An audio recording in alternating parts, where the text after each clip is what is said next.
로마서 8장 31절부터 39절 말씀. 그런즉 이 일에 대하여 우리가 무슨 말하리요? 만일 하나님이 우리를 위하시면 누가 우리를 대적하리요? 자기 아들을 아끼지 아니하시고 우리 모든 사람을 위하여 내주시니가 어찌 그 아들과 함께 모든 것을 우리에게 주시지 아니하겠느냐? 누가 능히 하나님께서 택하신 자들을 고발하리요? 의롭다 하신 이는 하나님이시니 누가 정죄하리요? 죽으실 뿐 아니라 다시 살아나신 이는 그리스도 예수시니 그는 하나님 우편에 계신 자예요. 우리를 위하여 간구하시는 자시니라. 누가 우리를 그리스도의 사랑에서 끊으리요? 환난이나 곤고나 박해나 기근이나 적신이나 위험이나 칼이랴. 기록된 바 우리가 종일 주를 위하여 죽임을 당하게 되며 도살당할 양같이 여김을 받았나이다 함과 같으니라. 그러나 이 모든 일에 우리를 사랑하시는 이로 말미암아 우리가 넉넉히 이기느니라. 내가 확신하노니 사망이나 생명이나 천사들이나 권세자들이나 현재 일이나 장래 일이나 능력이나 높음이나 깊음이나 다른 어떤 피조물이라도 우리를 우리 주 그리스도 예수 안에 있는 하나님의 사랑에서 끊을 수 없으리라. 아멘. 우리는 종종 삶의 현장에서 두려움과 고난의 사건을 만납니다. 예수를 믿어도 이것은 피해갈 수 없고, 그러나 바울은 로마서 8장에서 하나님을 사랑하는 자들에게는 모든 것이 합력하여 선을 이룬다. 그래서 우리의 고난도 결국은 선을 이루는 하나의 과정이다라는 것을 말씀하고, 오늘 본문에서는 하나님의 사랑의 능력이 어떻게 우리를 붙드시고 승리하게 하는지, 그러나 이 모든 일에 우리를 사랑하시는 이로 말미암아 우리가 넉넉히 이기느니라. 오늘 본문은 그 어떤 것도 우리를 이길 수 없는 이유는, 다시 반대로 말씀드리면 우리가 모든 것을 이길 수 있는 그 이유는 바로 하나님 사랑 때문이다, 이렇게 증언하고 있습니다. 이 사랑의 능력을 여러분들이 삶 속에서 날마다 경험하시기를 축복합니다. 우리 한번 따라하시겠습니다. 하나님의 사랑은 모든 두려움을 이기게 합니다.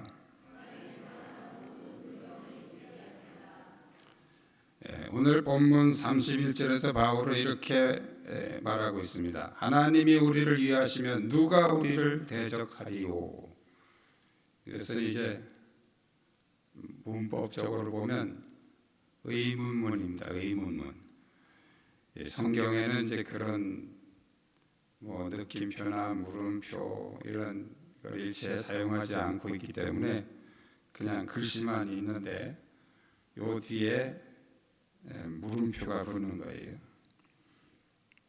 이 의문문은 물어볼 때도 쓰지만 어떤 내용을 강조할 때 씁니다.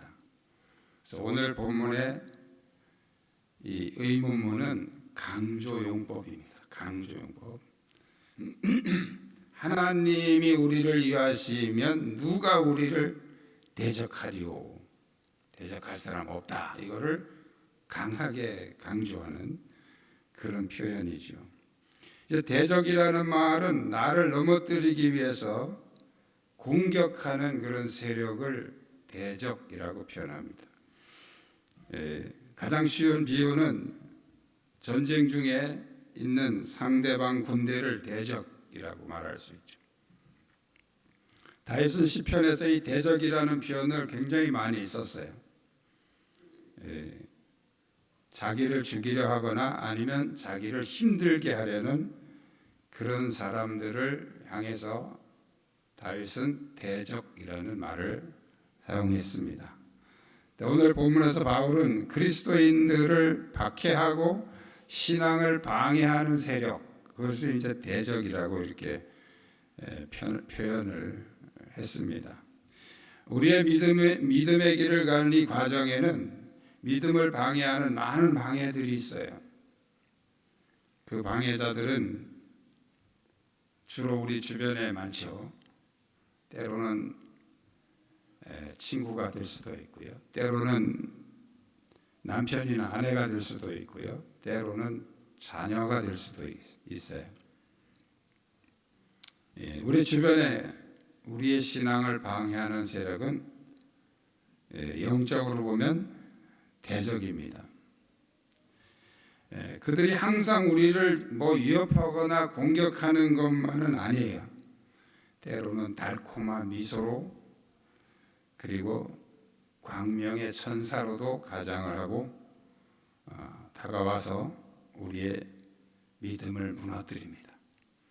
가장 최초로 인류가 당한 사탄의 세력은 위협적인 게 아니었어요.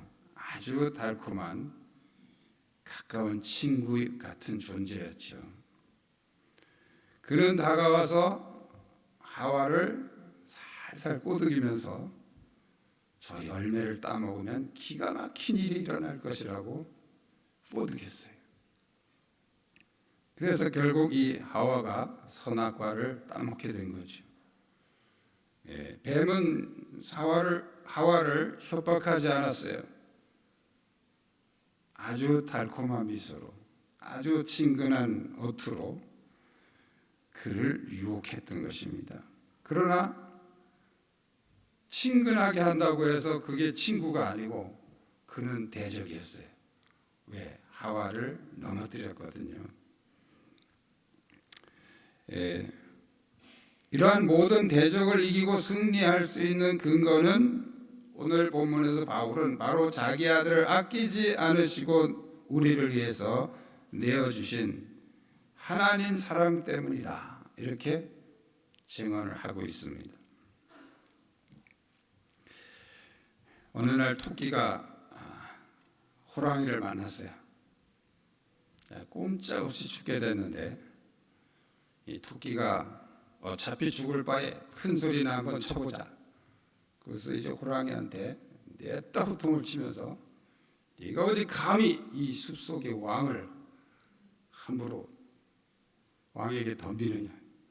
모든 짐승들이 다 나만 보면 벌벌 떨고 도망가는데 네가 어찌 감히 나한테 덤비느냐. 그리고 큰 소리를 탕 쳤어요. 이 호랑이가 잡아먹으려고 그러다가 깜짝 놀란 거예요. 아니, 이런 놈이 다 있나? 그래서 네가 왕이라는 증거가 어디 있느냐? 증거 대봐라. 그 토끼가 내가 증거를 보여줄 테니까 따라와. 그리고 이제 앞에 갑니다. 호랑이 뒤에서 따라갑니다. 동물들이 다 도망가는 거예요. 이거 봐라. 내가 가니까 다 도망가지 않느냐. 갑자기 호랑이가 약해가지고 아이고 죄송합니다 하고 이제 갔어요. 집에 가서 가만히 생각을 해보니까 토끼 때문에 도망간 게 아니고 나 때문에 도망간 건데 속은 게 너무 분한 거예요.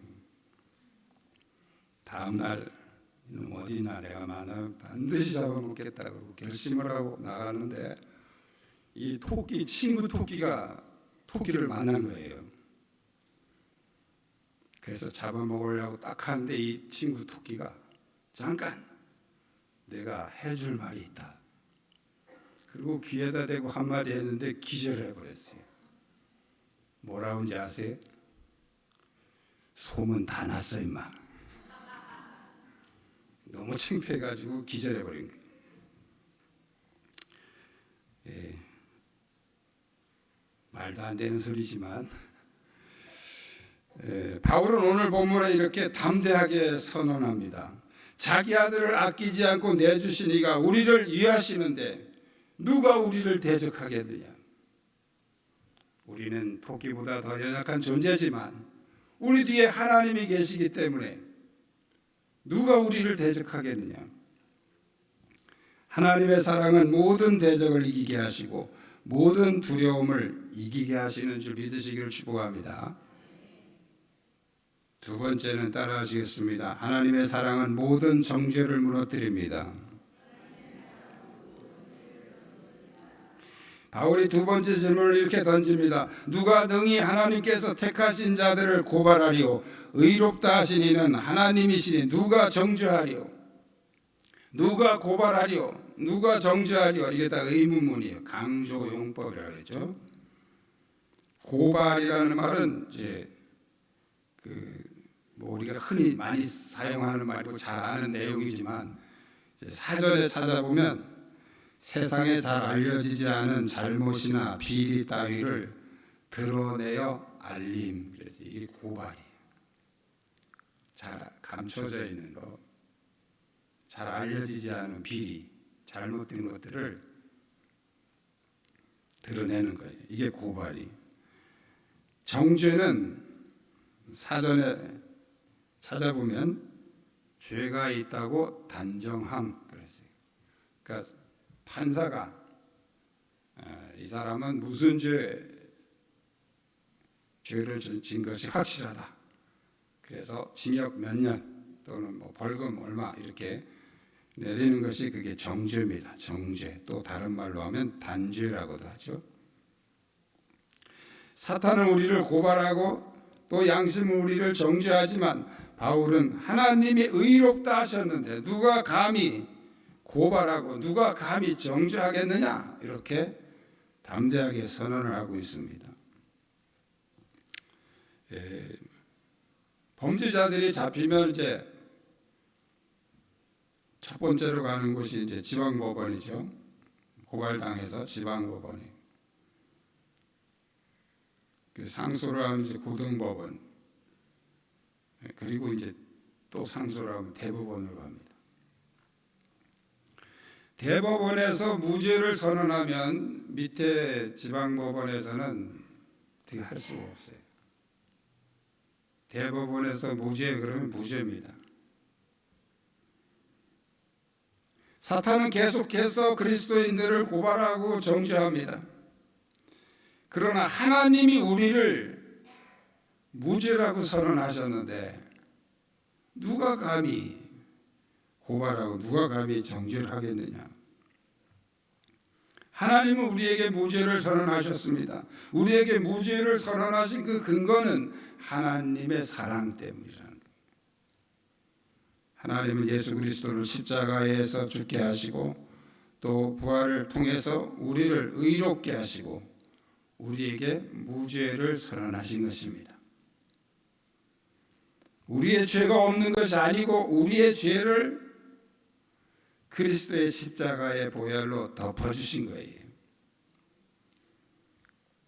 우리를 의롭다고 하신 하나님의 사랑이 모든 고발과 모든 정죄를 다 무너뜨리셨다는 거예요. 그러므로 믿는 자는 결코 정죄 아래 머물 수가 없습니다. 하나님의 사랑이 모든 정죄의 사슬을 끊었기 때문입니다. 이 믿음이 여러분 모두에게 넘치시길 축복합니다.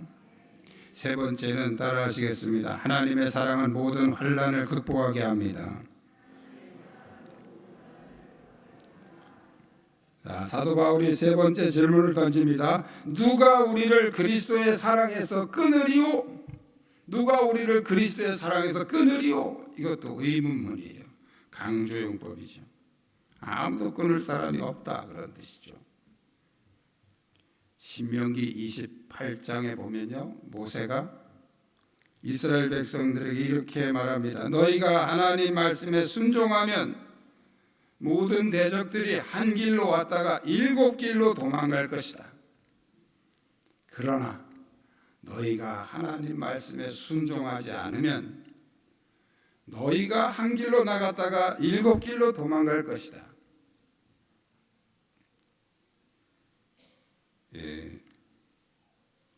순종했을 때의 현상이 불순종했을 때의 반대로 나타난다 그런 뜻이에요. 근데 이 7길, 7이라는 숫자가 성경에 많이 나와요. 오늘 본문에서 사도 바울은 누가 우리를 하나님의 사랑이 그리스도의 사랑에서 끊으리요 하면서 쭉 나열을 하고 있는데 7가지예요. 7가지. 환난, 곤고, 박해, 기근, 적신, 위험, 칼. 7가지. 일곱, 성경에서 일곱이라고 하는 숫자는 뭐로 의미하느냐? 우리가 흔히 말하는 완전수라고 말해요. 완전수. 그러니까 좋은 쪽으로 일곱이면 그것은 최상이에요. 최상. 그런데 나쁜 쪽으로 일곱은 최악이에요.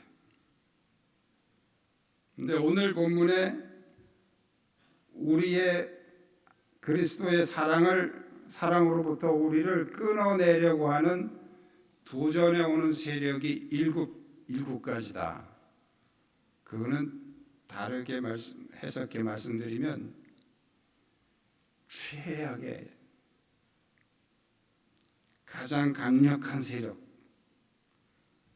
우리를 그리스도의 사랑으로부터 끊어내기 위한 가장 강력한 세력, 그 세력들을 이렇게 일곱 가지로 표현한 것이죠. 그래서 단호하게 이렇게 선언합니다. 어떤 피조물이라도 우리 주 예수 그리스도 안에 있는 하나님의 사랑에서 끊을 수 없으리라. 자, 이러한 강력한 방해나 공격들은 오히려 우리를 더 강하게 하고 그리고 하나님의 능력을 더 많이 드러내는 결과를 가져옵니다. 이것은 성경의 역사 속에서도 우리에게 말씀해 주고 있어요. 출애굽기에서는 애굽왕 바로가 이스라엘 백성들을 저지하기 위해서 계속 방해를 하죠. 바로가 한 번 거절할 때마다, 방해할 때마다 점점 더 강력해집니다. 하나님의 능력이.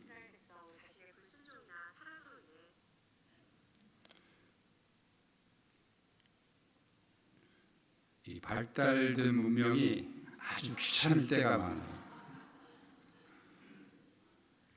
시키지도 않는데 지 혼자 떠드네. 나 이게 뭔 용도인지도 몰라요. 그냥 깔려 있는데 가끔 이렇게 지 혼자 떠들어요. 바로가 막으면 막을수록 점점 더 센 재앙이 내려옵니다. 그래서 10번째 재앙이 모든 사람과 동물들의 첫 새끼가 죽는 재앙이에요. 강력한 재앙이죠. 방해가 강해질수록 하나님의 능력은 더 강하게 임합니다. 어쩔 수 없이 온 나라가 이제 곡소리가 나니까 바로가 다 내보냈어요. 보내놓고 가만히 생각하니 이 호랑이처럼 가만히 생각해 보니까 괜히 보내준 거예요. 그래서 최대한 군사력을 동원해서 추격을 합니다. 이제 바다 가운데까지 추격을 했어요. 그런데 갑자기 물이 다 합쳐지면서 다 군사들이 다 빠져 죽은 거예요.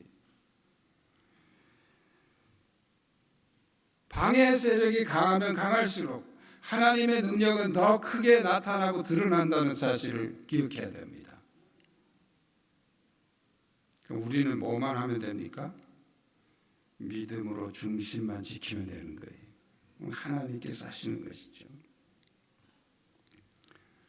그래서 결국 37절에 이 모든 일에 우리를 사랑하시는 이로 말미암아 넉넉히 이기느니라 이렇게 선포하고 있습니다. 넉넉히 이기느니라.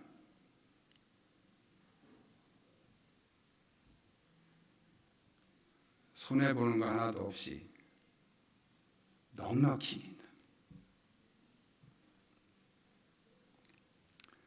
하나님의 사랑은 두려움을 이기고 정죄를 무너뜨리고 환난을 초월하는 능력이 되는 줄로 믿습니다.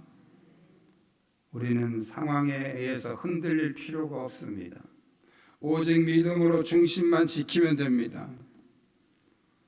우리가 항상 확신해야 될 한 가지는 바로 하나님의 영원한 사랑이 우리의 삶을 반드시 승리로 이끄신다는 사실입니다. 이 사실만 우리가 확고하게 붙잡고 있으면 하나님께서 역사하시는 줄로 믿습니다. 그것이 때로는 우리가 고난도 있고 어려움도 있지만 그것은 제가 거듭 말씀드리지만 과정일 뿐이에요. 과정이 다 끝난 것처럼 생각하면 안 됩니다. 반드시 하나님의 사랑이 우리를 승리하게 하실 줄로 믿습니다. 기도하시겠습니다.